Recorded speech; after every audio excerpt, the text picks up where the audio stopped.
Good evening friends. இன்றைக்கி கிளாஸில் இன்னொரு முக்கியமான டாபிக் என்ன பார்க்க போகிறோம்னு பார்த்தோன்னா about the honour killings. Honour killings அப்படின்னா ஆணவ கொலைகள் அப்படின்னு சொல்லப்படுது. சரிங்களா? ஸோ இந்த ஹானர் கில்லிங் அப்படிங்கிறத பற்றி இந்த ஆர்டிக்கல் இன்றைக்கி தமிழ் ஹிந்து பேப்பரில் வந்திருக்கு. ஸோ அதை பற்றின ஒரு ப்ரீஃபான எக்ஸ்ப்ளனேஷன் தான் இந்த வீடியோவில் பார்க்க போகிறோம். சரிங்களா? ஸோ ஹானர் கில்லிங் அப்படின்னா ஃபஸ்ட்டு என்னன்னு சொல்லிடுறேன். சில ஆணவ கொலைகள் killing of individuals engaged in intercaste marriage by their parents or relatives sanctioned by the caste group norms code or behavior is known as honor killing. சரிங்களா? அப்படின்னா என்னென்னு பார்த்தீங்கன்னா, இந்த கலப்பு திருமணத்தில் ஈடுபட்டவங்களை அவங்களுடைய பெற்றோர்களோ இல்லாட்டி அவங்களுடைய சொந்தக்காரங்களோ அதாச்சும் குடும்பத்தினரோ பார்த்தீங்கன்னா அவங்களுடைய ஜாதியினர் பார்த்தீங்கன்னா ஒரு குறிப்பிட்ட விதிமுறைகள் வச்சுருக்கிறதுனால அதை பின்பற்றாமல் போனதுனால அவங்களுடைய குழந்தைகளையே கொள்ளுறதா பார்த்தீங்கன்னா இந்த ஆணவ கொலைகள் அப்படின்னு சொல்லப்படுது. சரிங்களா? ஸோ அந்த கேஸ்ட் குரூப்ஸ் அப்படின்னு அதாச்சும் அந்த ஜாதிய குழுக்கள் பார்த்தீங்கன்னா சில விதிமுறைகள் வச்சுருக்காங்க. அதாச்சும் வேற்று ஜாதியினரை மனம் முடிக்கக்கூடாது அப்படின்னு சொல்லக்கூடிய அந்த விதிகளை யாராச்சும் பின்பற்றலாம் அப்படின்னா அவங்கள கொலை செய்வதுதான் பார்த்தீங்கன்னா இந்த ஆணவ கொலைகளாக கருதப்படுது. சரிங்களா? It is done by their parents itself or their relatives. சரிங்களா? ஸோ இதான் ஹானர் கில்லிங்கான ஒரு டெஃபினேஷனாக இருக்கிறாங்க. சரிங்களா? ஸோ இந்த ஆர்டிக்கலில் பார்த்தீங்கன்னா முக்கியமான டேட்டாஸ் பார்த்தீங்கன்னா இந்த ஆணவ கொலைகளை பற்றி கொடுத்துருக்காங்க. அதுதான் நம்மளுக்கு எக்ஸாம் பாயிண்ட் ஆஃப் வியூவில் முக்கியமாக இருக்குது. சரிங்களா? ஸோ நவ் இப்போ டேட்டாக்குள்ளே போவோம். ஸோ ஃபஸ்ட்டு பார்த்தீங்கன்னா இந்த நேஷ்னல் க்ரைம் ரெக்கார்ட்ஸ் பியூரோ. சரிங்களா? ஸோ தேசிய குற்ற ஆவண காப்பகம்.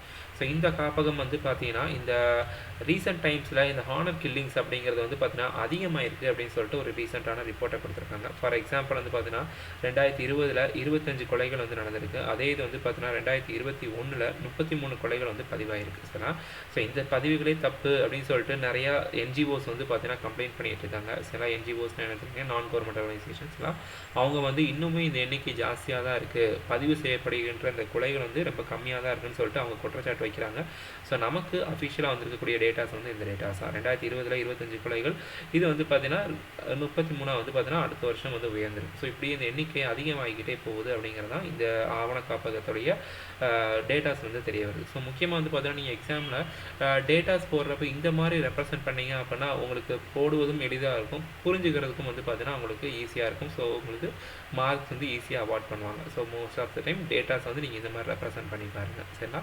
ஸோ நேஷனல் க்ரைம் ரெக்கார்ட்ஸ் பியூரோட ஹானர் கில்லிங்கை பற்றி முக்கியமான ஒரு டேட்டா இந்த டேட்டா தான். சரிங்களா? ரெண்டாவது என்ன சொல்லியிருக்காங்கன்னு பார்த்தீங்கன்னா இந்த இதுவரைக்கும் பார்த்தீங்கன்னா இந்த ஹானர் கில்லிங் அப்படிங்கிறதும் பார்த்தீங்கன்னா ஒரு சாதாரண கொலை எப்படி இருக்கோ அதாச்சும் ஒரு மர்டர் இருக்கும் அது கீழே தான் பார்த்தீங்கன்னா இது இந்த ஹானர் கில்லிங் கேட்டகரைஸ் பண்ணிகிட்டு இருந்தாங்க. சில 2014 இருந்து தான் பார்த்தீங்கன்னா இந்த ஹானர் கில்லிங்கை தனியான ஒரு அதாச்சும் இது மர்டர் கீழே வராது, தனியாக இது ஹானர் கில்லிங் அப்படின்னு சொல்லிட்டு நம்ம ரெக்கார்ட் பண்ணணும் அப்படின்னு சொல்லிட்டு 2014 இருந்து தான் ஹானர் கில்லிங்கை தனியாக ரெக்கார்ட் பண்ணிகிட்டு இருக்காங்க. சரிங்களா? ஸோ லா கமிஷன் பார்த்தீங்கன்னா 2012 என்ன சஜஸ்ட் பண்ணியிருக்காங்கன்னா இந்த ஆணவ கொலைகளை தடுக்கிறதுக்காக நம்மளுக்கு தனியாக ஒரு சட்டம் இயற்றப்பட வேண்டும் அப்படின்னு சொல்லியிருக்காங்க. ஏன்னு பார்த்தீங்கன்னா ஏற்கனவே நான் சொன்ன மாதிரி ஹானர் கில்லிங் பார்த்தீங்கன்னா அண்டர் த மர்டர் அதாச்சும் மர்டருக்கு என்ன தண்டனை கொடுக்குறாங்களோ அதே தண்டனை தான் கொடுத்துட்ருக்காங்க. சரிங்களா? ஸோ ஏன்னா ரெண்டும் தனித்தனியாக கிடையாது, ரெண்டும் ஒரே இதாக தான் கேட்டகரைஸ் பண்ணியிருக்காங்க. ஸோ 2012 லா கமிஷன் என்ன ரெக்கமெண்ட் பண்ணியிருக்காங்க, பரிந்துரை செஞ்சுருக்காங்கன்னு பார்த்தீங்கன்னா தனியாக ஒரு சட்டம் இயற்றப்பட வேண்டும். இந்த யாரெல்லாம் இந்த ஆணவ கொலைகளில் ஈடுபடுறாங்களோ அவங்கள தண்டிக்கிறதுக்கு தனியாக ஒரு சட்டம் இயற்றப்பட வேண்டும் அப்படின்னு சொல்லிட்டு செப்பரேட் லா சஜஸ்ட் பண்ணியிருக்காங்க. சரிங்களா? ஸோ இந்த பரிந்துரையை ஏற்றுக்கிட்டு பார்த்தீங்கன்னா ஒரு மசோதா உருவாக்கிறோம், ஒரு பில் இன்ட்ரடியூஸ் பண்ணியிருக்காங்க. அது என்னென்னு பார்த்தீங்கன்னா prohibition of interference with freedom of matrimonial alliances bill. சரிங்களா? இந்த பில்லுக்கு தமிழில் என்ன கொடுத்துருக்காங்க அப்படின்னு பார்த்தீங்கன்னா திருமண உறவு சுதந்திரத்தில் குறுக்கிட தடை செய்யும் சட்ட திருத்தம். சரிங்களா? திருமண உறவு சுதந்திரத்தில் குறுக்கிட தடை செய்யும் சட்ட திருத்தம். சரிங்களா? ஸோ இந்த மசோதா பார்த்தீங்கன்னா இதை டிராஃப்ட் பண்ணியிருக்காங்க. டிராஃப்ட்னா வரையறை செஞ்சுருக்காங்க. ஆனால் இது பார்த்தீங்கன்னா இட் வாஸ் நாட் இன்ட்ரடியூஸ். ஏன் பாராளுமன்றத்தில் அனுமதிக்கலன்னு பார்த்தீங்கன்னா இதுக்கு போதிய அளவு ஆதரவு இல்லை. சில due to lack of support இது இன்ட்ரடியூஸே பண்ணலை. சரிங்களா? இது ஜஸ்ட் டிராஃப்ட் பண்ணி மட்டும் வச்சுருக்காங்க. சரிங்களா? ஸோ அந்த அளவுக்கு பார்த்தீங்கன்னா அரசியல் தலைவர்கள் இதில் ஈடுபாடு காட்டலை. That is a lack of political will அப்படின்னு சொல்லுவாங்க. சரிங்களா? லேக் ஆஃப் பொலிட்டிக்கல் வில்னா போதிய ஆதரவு இல்லாத காரணத்தினால பார்த்தீங்கன்னா இந்த அறிமுகம் கூட செய்யலை. சரிங்களா? ஸோ அதான் நிலைமையாக இருக்குது. 2012 அவங்க சஜஸ்ட் பண்ணியிருக்காங்க. அதுக்கப்புறம் இந்த பில்லை டிராஃப்ட் பண்ணியிருக்காங்க, அறிமுகம் செய்யலை. சரிங்களா? 2018 சுப்ரீம் கோர்ட் வந்து பார்த்தீங்கன்னா இந்த ஹானர் கில்லிங் அப்படிங்கிறது ஒரு ரொம்ப சீரியஸான இஷ்யூ அப்படின்னு சொல்லிட்டு இந்த வழக்கில் Shakti Vahini versus union of India 2018 சரிங்களா. ஸோ இந்த வழக்கில் தான் வந்து பார்த்தீங்கன்னா சுப்ரீம் கோர்ட் இதை வந்து ஒரு முக்கியமான பிரச்சனையாக கருதப்பட வேண்டும், சமூகத்தில் நடக்கக்கூடிய ஒரு முக்கியமான பிரச்சனையாக கருதப்பட வேண்டும் சொல்லிட்டு 2018 சஜஸ்ட் பண்ணியிருக்காங்க. சஜஸ்ட் பண்ணது மட்டும் இல்லாமல் அதற்கு ப்ரிவென்டிவ் மெஷர்ஸ் சஜஸ்ட் பண்ணியிருக்காங்க. அதாச்சும் இந்த ஆணவ கொலைகளை தடுப்பதற்கான வழிகளை பரிந்துரை செஞ்சுருக்காங்க. ரெமடியல் அதாச்சும் வந்து தீர்வு காணும் வழிகளை சஜஸ்ட் பண்ணியிருக்காங்க. அதே மாதிரி பினிட்டிவ் யாராச்சும் அந்த ஹானர் கில்லிங்கில் ஈடுபட்டாங்க அப்படின்னா அவங்கள தண்டிக்கும் முறைகளையும் வந்து சஜஸ்ட் பண்ணியிருக்காங்க. சரிங்களா. தடுக்கும் முறை, தீர்வு காணும் முறை மற்றும் தண்டிக்கும் முறை இந்த எல்லாத்தையுமே வந்து சஜஸ்ட் பண்ணியிருக்காங்க. சரிங்களா. அதுக்கப்புறம் என்ன சொல்லியிருக்காங்கன்னு பார்த்தீங்கன்னா சுப்ரீம் கோர்ட் இந்த ஆணவ கொலைகளை தடுக்கிறதுல முக்கியமான பங்கு யாருக்கா இருக்குன்னு பார்த்தீங்கன்னா ஸ்டேட் கவர்மெண்ட்டுக்கும் போலீஸுக்கு தான் வந்து பார்த்தீங்கன்னா இது முக்கியமான பங்கு வகிக்கிறாங்க அப்படின்னு சொல்லியிருக்காங்க. சரி, அவங்க தான் வந்து they are also responsible, they are solely responsible to cut the honour killings அப்படின்னு சொல்லிட்டு இந்த இதில் சொல்லியிருக்காங்க. அண்ட் தென் கடைசி பாயிண்ட் வந்து ரொம்ப முக்கியமான பாயிண்ட், இந்த காப் பஞ்சாயத் அப்படிங்கிறதுக்கு வந்து ஆர்டர் பாஸ் பண்ணவோ இல்லாட்டி சட்டங்களை வந்து நடைமுறை செய்கிறதுக்கோ வந்து பார்த்தீங்கன்னா அதுக்கு அதிகாரம் இல்லை, தேர் ஹேவ் நோ அத்தாரிட்டி அப்படின்னு சொல்லியிருக்காங்க. சரிங்களா. காப் பஞ்சாயத் அப்படிங்கிறது வந்து பார்த்தீங்கன்னா ரொம்ப ரொம்ப முக்கியமானது. இது என்னென்னு பார்த்தீங்கன்னா ஜாதிய கூட்டமைப்புகள் அப்படின்னு சொல்லலாம். சரிங்களா. இந்த இது வந்து சவுத் இந்தியாவில் அவ்வளோ ப்ரிவேலண்ட்டாக இல்லை, ஆனால் நார்த் இந்தியாவிலலாம் வந்து பார்த்தீங்கன்னா இந்த காப் பஞ்சாயத் அப்படிங்கிறதே வந்து நடக்கும். சரிங்களா. அதாச்சும் ஜாதிய கூட்டமைப்புகள். சரிங்களா. நம்ம இந்த படத்துலலாம் பார்த்துருப்போம்ல, லைக் யாராச்சும் கலப்பு திருமணம் பண்ணிட்டாங்க அப்படின்னா அவங்கள வந்து ஊரை விட்டு தள்ளி வைக்கிறது இந்த மாதிரிலாம் சொல்கிறாங்களே, அதை தான் வந்து பார்த்தீங்கன்னா காப் பஞ்சாயத் அப்படின்னு சொல்லுவாங்க. சரிங்களா. ஜாதிய கூட்டமைப்புகளுக்கு ஆக உருவாக்கப்பட்ட பஞ்சாயத்து. அந்த மாதிரி பஞ்சாயத்துக்கு இனிமேல் ஆணைகள் பாஸ் ஆதாச்சு இந்த ஊரை விட்டு தள்ளி வைக்கிறது, அவங்கள கொலை செய்யுங்க அப்படின்னு சொல்லக்கூடிய ஆணைகளை பிறப்பிக்கும் அதிகாரம் கிடையாது அப்படின்னு சொல்லிட்டு சுப்ரீம் கோர்ட் வந்து ரொம்ப திட்டவட்டமாக சொல்லியிருக்காங்க. சரிங்களா. ஸோ இந்த பாயிண்ட் வந்து ரொம்ப முக்கியம். ஸோ இதான் வந்து சுப்ரீம் கோர்ட் இந்த சக்தி வாகினி வழக்கில் சொன்ன 4 முக்கியமான வழிமுறைகள். சரிங்களா. நெக்ஸ்ட்டு இந்த லா கமிஷன் 2012 வந்து பார்த்தீங்கன்னா ஒரு தனியாக சட்டம் ஏற்ற வேண்டும் அப்படின்னு சொல்லியிருந்தாங்கல்ல, அதை ஏற்றுக்கிட்டு ராஜஸ்தான் தான் வந்து பார்த்தீங்கன்னா முதலாக இந்த ஹானர் கில்லிங் அகெயின்ஸ்டாக வந்து பார்த்தீங்கன்னா தனியாக ஒரு லா வந்து பார்த்தீங்கன்னா உருவாக்கியிருப்பாங்க. சரியா. ஆனால் அந்த சட்டத்திற்குமே வந்து இன்னும் அந்த மாநிலத்துடைய ஆளுநர் வந்து இன்னும் ஒப்புதல் கொடுக்கல. சரிங்களா. ஸோ அதான் வந்து இன்னும் ஒரு சோகமான ஒரு சிச்சுவேஷனாக இருக்குது. அவங்க சட்டம் ஏற்றிட்டாங்க, ஆனால் அந்த சட்டத்திற்கு ராஜஸ்தானுடைய ஆளுநர் ஒப்புதல் அளிக்கவில்லை, வெயிட் பண்ணிக்கிட்டு இருக்காங்க. சில கிடப்பில் போட்டிருக்காங்க, பாக்கெட் வீட்டுன்னு சொல்லணும் அந்த மாதிரி. சரிங்களா. ஸோ இதான் வந்து நிலைமையாக இருக்குது. ஸோ இந்த ஹானர் கில்லிங் அப்படிங்கிறது முதல்ல ஏன் நடக்குது அப்படின்னு பார்ப்போம். சரி, the reasons for honour killing, சில என்னென்ன காரணங்கள், எதுக்காக இந்த ஆணவ கொலைகள் செய்யப்படுது. முதல்ல வந்து என்னென்னு பார்த்தீங்கன்னா பேட்ரியார்க்கல் மைண்ட் செட். சரி, பேட்ரியார்க்கல் மைண்ட் செட் அப்படின்னா வந்து பார்த்தீங்கன்னா ஆணாதிக்க மனோபாவம். சரிங்களா. ஸோ ஒரு சொசைட்டியில் வந்து பார்த்தீங்கன்னா ஆண்கள் தான் வந்து முடிவெடுக்கிறாங்க யாரை திருமணம் செய்யணும் இந்த மாதிரி விஷயங்களை. சரிங்களா. ஸோ அதனால தான் வந்து பார்த்தீங்கன்னா இந்த காப் பஞ்சாயத்து வந்து பார்த்தீங்கன்னா இந்த ஆணவ கொலைகளை செய்கிறாங்க. ரெண்டாவது வந்து பார்த்தீங்கன்னா கல்வி அறிவு கம்மியாக இருக்கிறதுனால. சரிங்களா. ஸோ அதுவும் வந்து ஒரு முக்கியமான ஒரு காரணமாக இருக்குது. சரிங்களா. கல்வி அறிவு கம்மியாக இருக்கிறதுனால. அண்ட் தென் மூணாவது வந்து பார்த்தீங்கன்னா வீக் என்ஃபோர்ஸ்மெண்ட் ஆஃப் லா, அதாச்சும் சட்டங்கள் இருக்குது. சரிலாம், கொலை செய்யக்கூடாது, கலப்பு திருமணம் செஞ்சுக்கலாம் அப்படிலாம் வந்து சட்டங்கள் இருக்குது.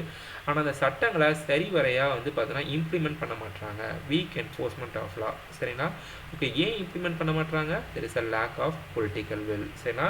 அரசியல் கட்சிகள் போதுமான அளவு வந்து பார்த்தீங்கன்னா அவங்க ஆதரவு தெரிவிக்க மாட்டாங்க. இந்த மாதிரி சட்டங்களை வந்து அவங்க ஆதரவு தெரிவிக்க மாட்டாங்க. அதனாலேயே இந்த சட்டங்கள் வந்து இம்ப்ளிமெண்ட் பண்ணுறதுலேயும் வந்து சிரமங்கள் இருக்குது. சரிங்களா. ஓகே, ஏன் அந்த அரசியல் கட்சிகள் வந்து இம்ப்ளிமெண்ட் பண்ணுறதுக்கு தயக்கம் காட்டுறாங்கன்னு பார்த்தீங்கன்னா because of caste based politics. சரிங்களா.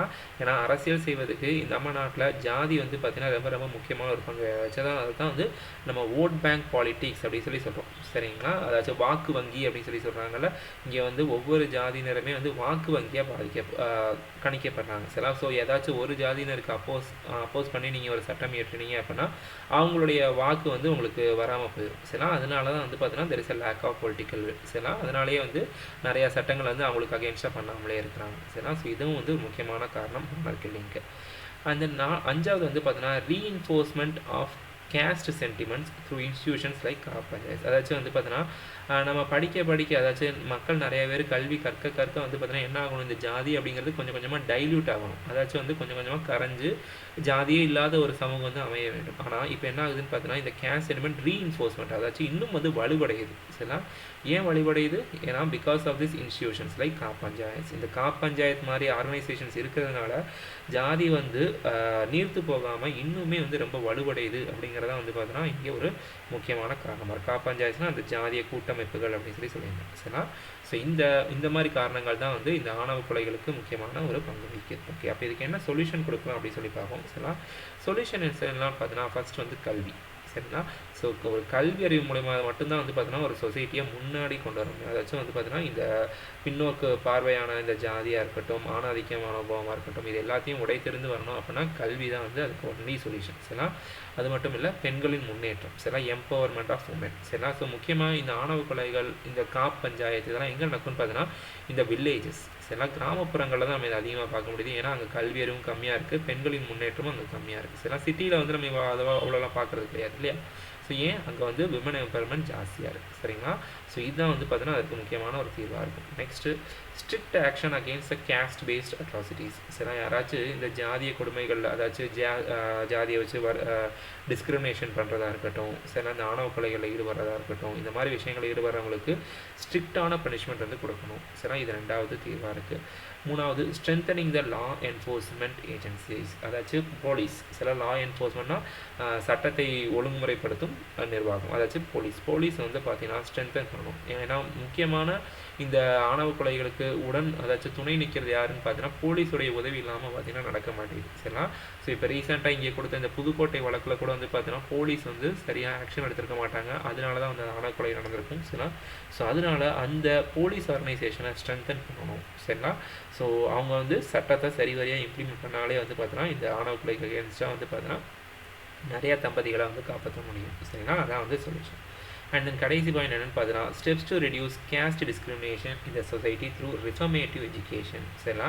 இந்த கல்வி கொடுக்கணும்னு நம்ம ஏற்கனவே பார்த்துக்கோம். அந்த கல்வி எப்படிப்பட்ட கல்வியாக இருக்குன்னு பார்த்தீங்கன்னா சீர்திருத்தும் வகையில் இருக்க வேண்டும். It should be reformative. சின்ன வயசுலேருந்தே வந்து பார்த்தீங்கன்னா லைக் ஜாதிக்கு அகெயின்ஸ்டாக வந்து பார்த்தீங்கன்னா நம்ம முழக்கங்களை வந்து வலுவாக வைக்கணும். கல்வியின் மூலமாக ஜாதிக்கு அகெயின்ஸ்டாக வந்து பார்த்தீங்கன்னா அந்த கல்வி அறிவை வந்து புகட்டணும். சரிங்களா? ஜாதிலாம் வந்து பார்க்கக்கூடாது. சின்ன வயசுலேருந்தே அது புகட்டிகிட்டே வந்தோம் அப்படின்னா அவங்க பெரியவங்க ஆகிறப்ப வந்து பார்த்தீங்கன்னா அந்த ஜாதிய பண்புகள் ரொம்பவே குறைஞ்சிருக்கும். சரிங்களா? ஸோ இதுதான் வந்து பார்த்தீங்கன்னா இதற்கான சொல்யூஷன்ஸாக இருக்குது. சரிங்களா? ஸோ இதுதான் வந்து இந்த கேஸோடைய ஒரு முக்கியமான ஒரு பாயிண்ட். சரிங்களா? ஸோ இந்த சக்தி வாகினி வழக்கில் வந்து பார்த்தீங்கன்னா அந்த விஷயங்கள் தான் வந்து பார்த்துருக்கோம். ஸோ இந்த ஹானர் கில்லிங் அப்படிங்கிறது it is something very important. அது மட்டும் இல்லை, இந்த ஆணவ கொலைகள் தமிழ்நாட்டில் தான் வந்து பார்த்தீங்கன்னா அதிகப்படியாக வந்து பார்த்தீங்கன்னா ரிஜிஸ்டர் ஆகிருக்கு. சரிங்களா? ஸோ அதுவும் வந்து ஒரு முக்கியமான ஒரு டேட்டாவாக இருக்குது. ஸோ ஃபர்தர் இன்ஃபர்மேஷனுக்கு keep on following us. Thank you.